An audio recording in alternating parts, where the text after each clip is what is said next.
So I'm going to do one of these driving videos again. I think I've said this before. I kind of like doing these in the car because, you know, I can focus a little bit better. Seatbelt on here. And I'm going to keep up with my sober channel as much as possible over the next, you know, over the next couple of days because of the holiday season. And, you know, I know that it's difficult for me, and I'm sure it's difficult for others that have gotten clean to maintain over the holidays. You know, there's a lot of nostalgia. I just wrote a quick post about this, about, you know, nostalgia and memories and the melancholy of the holiday season. And, you know, some of the worst shit goes down over the holiday season. Like, it's just full of people's emotions. And, you know, I'm going to share a quick story with you here. There was this guy that was my intern when I was the host of the radio show back in like between 2000 and 2004. And I had this dance music radio show in Chicago. It was very popular. It was called, I'll just go ahead and say it. It was called Sonic Boom. It was on Q101. I was the host and producer, and it was, you know, it brought me a lot of success. Ooh, lights went out. And it gave me a lot of success real early. I was in my like early 20s, and you know, this guy, he ended up working for a morning show for quite some time. Get some light on in here for us. Not really supposed to be driving with a light on, but whatever, fuck it. So anyway, he ended up working for a morning show, and then he got enough experience that he got his own show, and he's still doing the whole, you know, morning show host thing. And I guess he's like 40 now or whatever. But, you know, I'm super proud of him, and it's a little hard for me to be, you know, I mean, I'm happy for him. You know, he does a great job. He's fucking hilarious. He's, you know, one of the funniest people I've ever met in my life without even trying. Super talented, but I gotta say, I'm a bit jealous. You know, like, I worked real hard too, and I shouldn't have, you know, abandoned my first career, or my first set of careers as, you know, a radio host and, you know, audio producer, music producer, recording engineer, I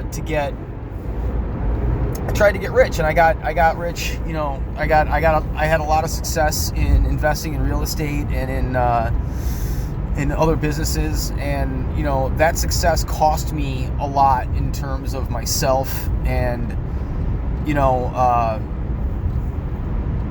where I'm at now is a result of fucking up fast and picking up speed, because I thought, you know, when I was young, I thought success was just going to keep coming, and it's something you have to keep working for, you know. And the minute you take something for granted, whether it be your health or, you know, your velocity in life, it's much harder to get back on track than it is to just keep your momentum up. And that's where I'm at right now, is I'm trying to keep my momentum up, both with being sober and staying clean.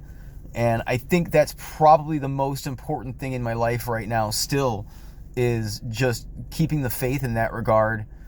And I'll be honest, like, I'm a little bit jealous of the people that are having more success than me right now. But, you know, it's not that they didn't earn it. They did. You know, the people in my life or the people that were in my life that are successful now, and they don't want to hang out with me because of whatever reason. Maybe it's because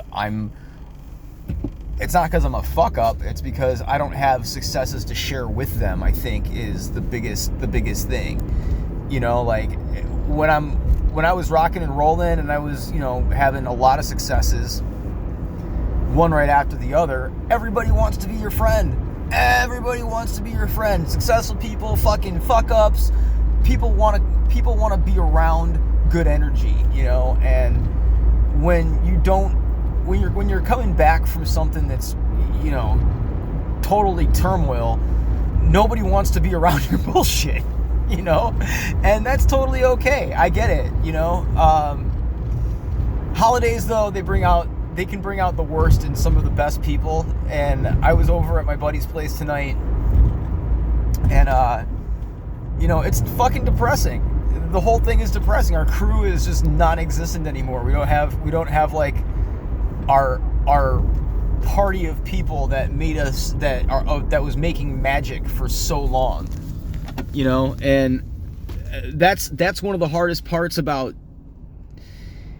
you know, doing anything this time of year, is losing a sense of community and trying to get one back. And, you know, when I cleaned up, I didn't go to meetings. I actually found it harder to go to meetings than to keep on the path. You know, I found it harder to keep on the path by, I tried going to meetings, and it was like depressing, man. Like I was having a hard time maintaining by listening to all these other people's stories. And like, you know, I understand that having the support network is important, and more now, you know, just about 3 years into this, I realize now that I should have stuck it out with, you know, some kind of a community of other people trying to get sober. But I found it to be counterproductive at first, and maybe I should have tried harder. I don't know.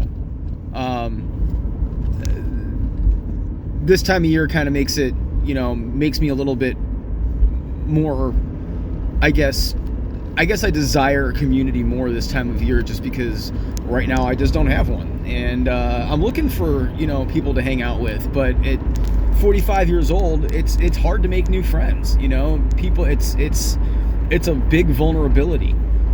It's a really big vulnerability to try to let people into your life and let them know who you are, and to, you know, open yourself up to other people. And trying to be helpful to others can be just as you make yourself vulnerable when you help other people, not just looking for help, you know. And I think, you know, that's one of my, you know, that's one of my curses. One of my, like, it's like a blessing and a curse. You know, I kind of pick up strays, and I do my best to help other people out.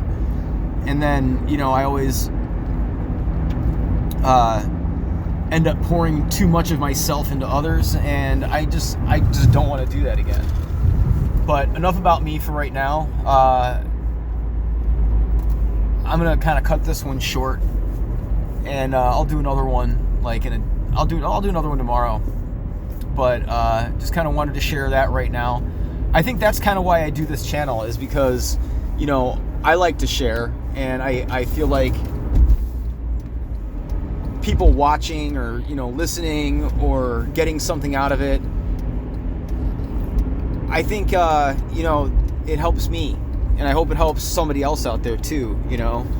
And, you know, leave a comment or a like or whatever. And if you want to, like, actually have a chat and do, like, maybe, I don't care if you're on the other side of the country, you know, we could do like a Zoom call or something and post it, and maybe it'll help some people out, you know. Maybe we can get a group discussion going or something.